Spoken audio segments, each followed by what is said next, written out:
Coming up in today's programme, Middlesex schoolchildren research a priceless archive, revel in Tudor costumes and put on a play fit for a king. Amen. Amen. When it comes to teaching history, having access to contemporary documents and artefacts is invaluable. The National Archives in Kew, on the outskirts of London, contain a unique record of 1,000 years of British history. It may come as a surprise that most of this priceless collection is available for the inspection by the general public. Today we are going to follow a primary class in a quest to learn more about King Henry VIII. The children are going to do some historical research at Kew and then travel to Hampton Court Palace to take part in a right royal joust.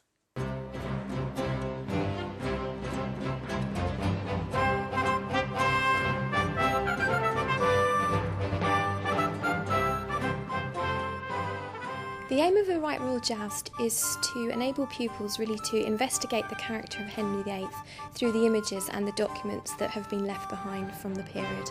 It's very different from some of the other workshops that we run because it's a unique collaboration between us, the National Archives, and the institution of Hampton Court.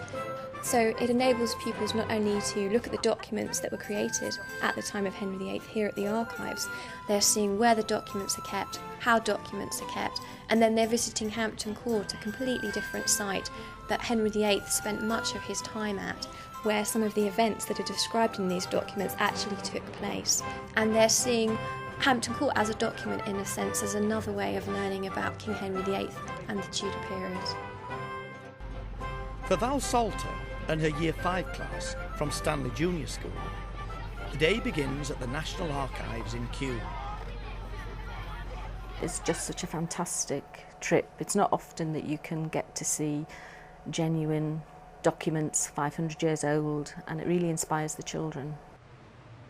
The National Archives is this country's official government archive. It has records going back to Domesday Book, which is our first official government record, and the records come all the way up to the most modern record releases that you'll see mentioned in the media.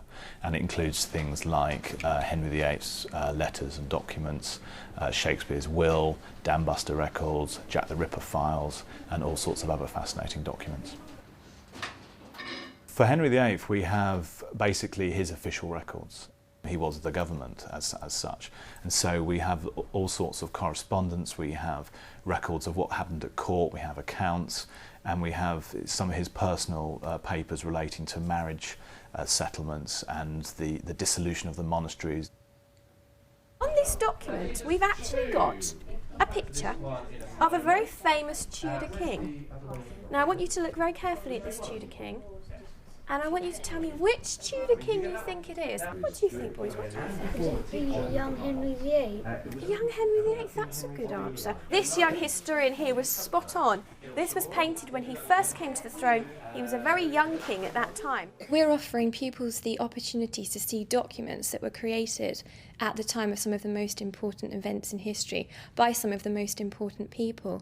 And it's providing them with the evidence that these events really did occur, they really did happen. So they're not taking on trust, as it were, the words of historians written in history books, but they can actually return to the original evidence, the source material themselves. What I've got here, it's actually kept under lock and key normally.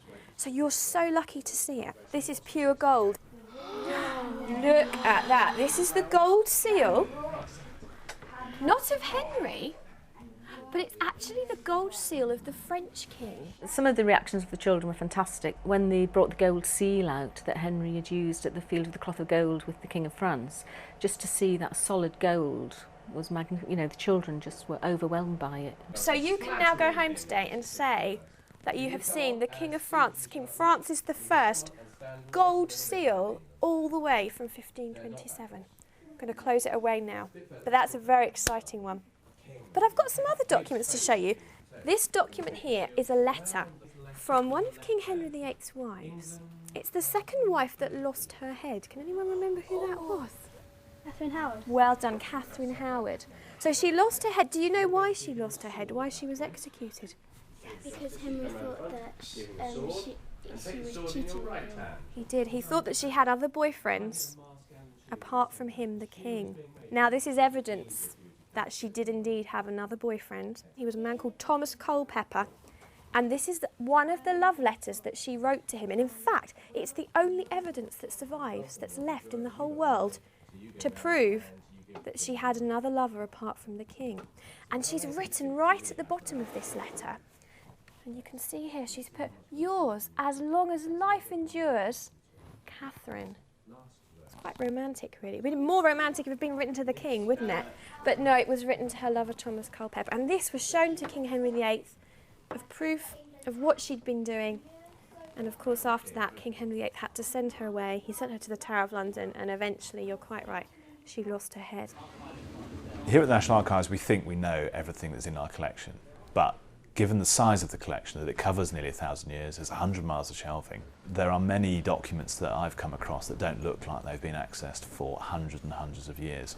So I think without a doubt one can say that there are secrets waiting to be discovered here at the National Archives. Put your hand up and tell me, who do you think I might be? One document only recently discovered in the archives is an entertainment for Henry VIII, written by the Tudor poet John Skelton.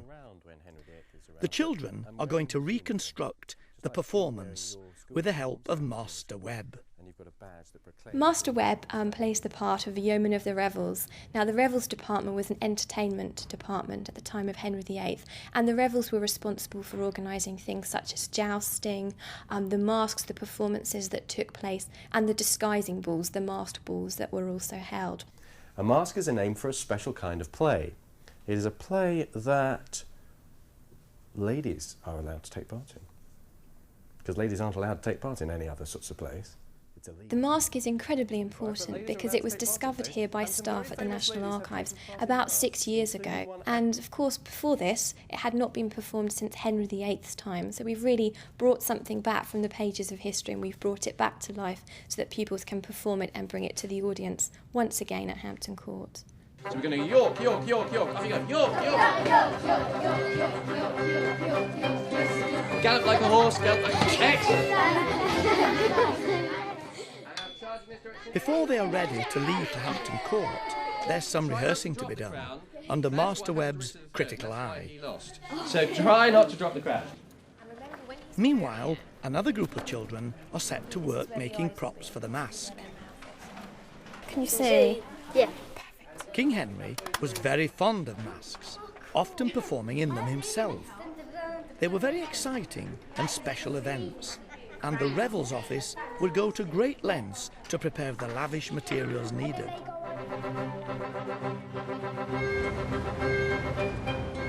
With the preparations complete, it's time to head off for Hampton Court. We sailed up the river from Kingston because it's how people in Tudor times would arrive at Hampton Court. Some children haven't been on a boat before, so it all adds to the specialness of the day.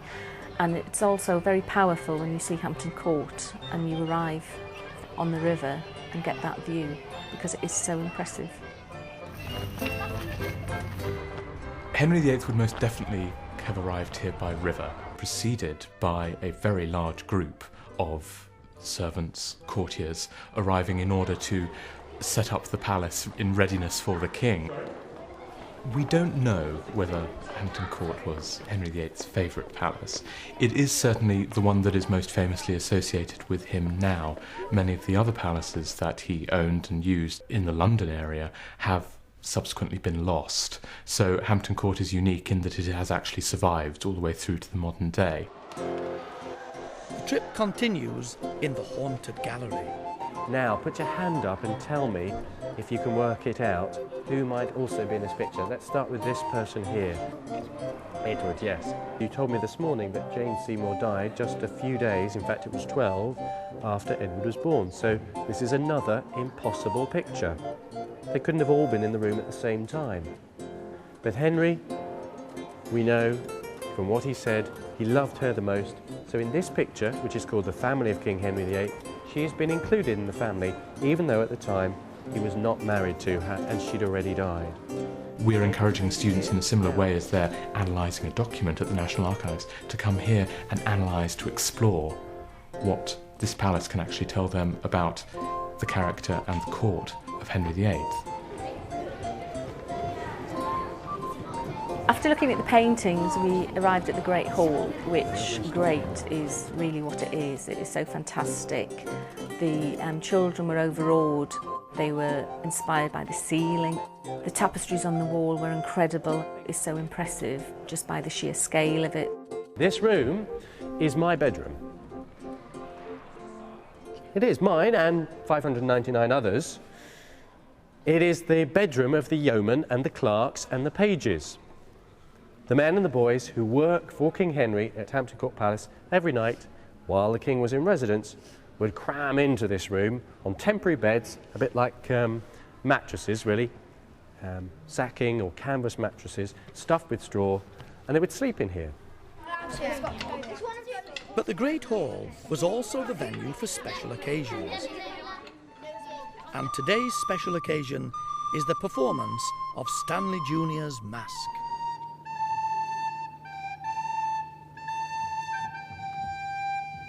Let the joust begin.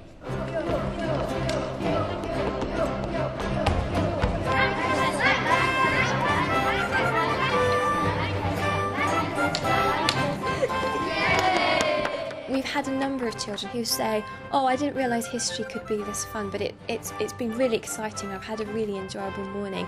That they can't believe that they've actually seen the original documents. They've been allowed to look at them very closely and to use them in the workshop. So that, again, is really special for us as education officers and for teachers as well, because it is bringing the subject to life. It's adding a new element, a new dimension to the subject. In one rose now doth grow, thus through every stead. Grace the seed did sow, England now gather flowers. The archives is used by many famous historians, from David Starkey to Peter Hennessy to Simon Sharma. These people have all come in here and they've done their research. And the many thousands of school children that come in here, we know of many that have gone on to study history at university. And they then do actually come back and visit us once they're undergraduates and say quite how inspiring it was to see and handle original records. Right shall the foxes chased, the wolves and bears also, that wrought have much care and brought England in woe. Their reaction is just great. They get so much out of it and it inspires them and wants them to find out. You know, so many of them want to go back now that they'll be dragging their parents there.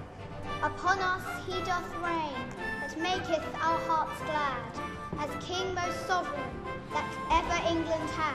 Sometimes we think of the past as being another country. The past isn't another country. In many ways, the past is creating what we are today.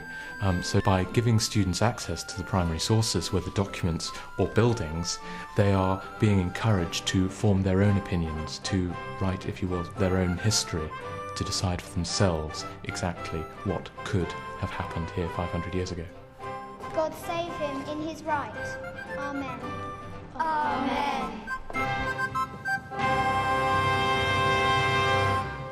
You can find further information on this and other similar school trips by looking under the Resources and Support Materials section on our website, www.teachers.tv/worth-the-trip.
When it comes to teaching history, having access to contemporary documents and artefacts is invaluable.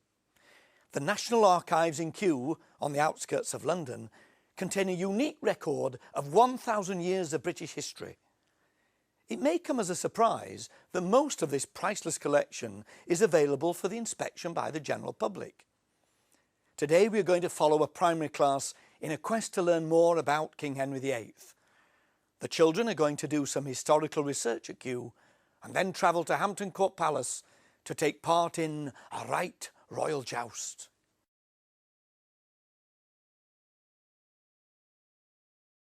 Is to enable pupils really to investigate the character of Henry VIII through the images and the documents that have been left behind from the period.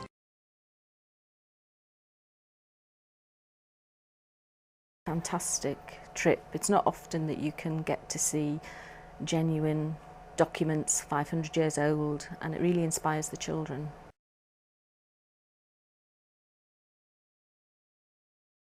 Official government record, and the records come all the way up to the most modern record releases that you'll see mentioned in the media, and it includes preceded by a very large group of servants, courtiers arriving